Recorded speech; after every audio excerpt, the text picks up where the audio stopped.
दो शब्द बोलने का मौका मिला। जब वो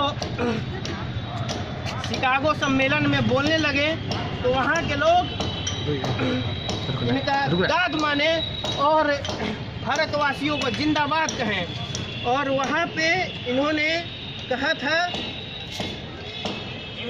ये यथा मांग प्रद्यन्ते तास्तथे भजाम्य हम मम वर्तानुवर्तन्ते मनुष्यापात सर्वशः। इसका मतलब होता है कि जो कोई मेरे ओर आता है, चाहे किसी प्रकार से हो, मैं उसको प्राप्त होता हूँ।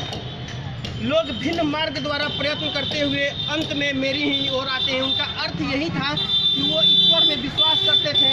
वो कहते थे कि आप लोग जिंदगी जी लेते हैं, लास्ट में जब बूढ़े होते हैं तो ईश्वर में भक्ति जरूर करते हैं। तो उनका कहने का तात्पर्य था कि वो बचपन से ही वो भगवान में विश्वास कीजिए। और उन्होंने ही कहा था कि उठो जागो, तब तक नहीं रुको जब तक कि लक्ष्य प्राप्त न हो सके। इसीलिए प्रयत्न करते रहो और लक्ष्य को प्राप्त करो।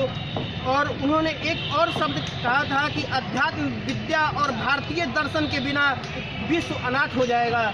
जो आदमी भारत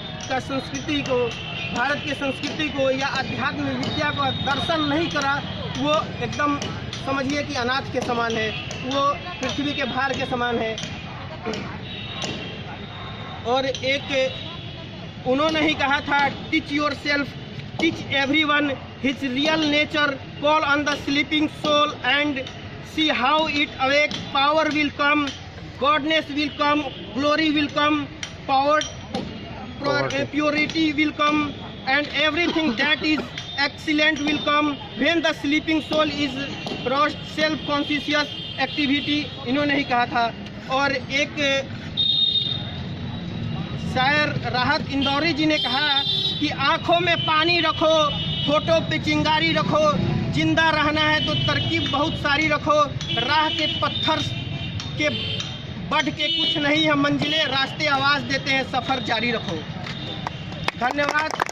जय हिंद, जय भारत, भारत माता की जय, भारत माता की जय। इनकलाब जिंदाबाद, जिंदाबाद जिंदाबाद, इनकलाब जिंदाबाद, जिंदाबाद जिंदाबाद, AISF जिंदाबाद, जिंदाबाद जिंदाबाद, AISF जिंदाबाद, जिंदाबाद जिंदाबाद। Thank you.